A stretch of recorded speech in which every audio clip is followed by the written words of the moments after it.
the authors, they have divided the circulation simply into various sections. They start from the left ventricle, then they talk about the arteries, then arterioles, capillaries, veins, and back to the heart, the right atrium. So you notice that when we are talking about the pressure, the left atrium, the left ventricle, I beg your pardon, it registers the most change in pressure. Because if you remember from your cardiac cycle discussion, discussion in isovolumetric contraction, and preceding to that, there's a long phase of diastole in which the ventricles are fed with blood.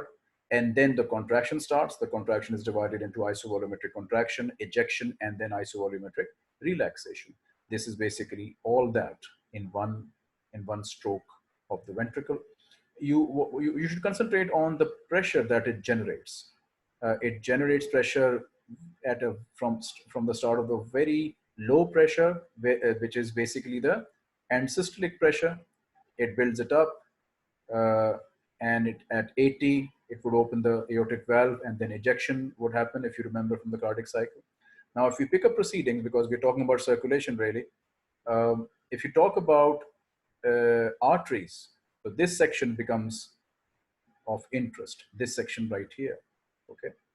This section. So we're talking about the big arteries.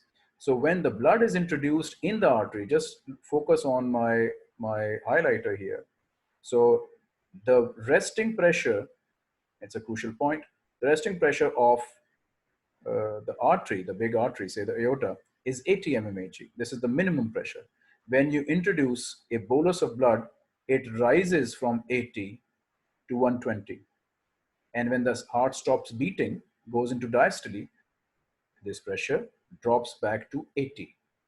And then the heart beats again, introduces another bolus of blood, it again goes up to 120, okay? Now, as you move along, we will talk about why it doesn't go below 80 in the next slide or two. If we just move along now to the arterioles, then to the distal arterioles, and then you see right here, before it hits the capillary network, these pulsations that we are referring to as arterial pressure pulsations, they sort of die down. In fact, if you look at the overall pattern of this, the most pulsations are in the systemic arteries, the big arteries. And as you go down the circuit to smaller arteries, to arterioles, it really sort of, the whole party goes down, okay, of the pulsations. And as soon as it hits the capillaries, the pulsations are gone.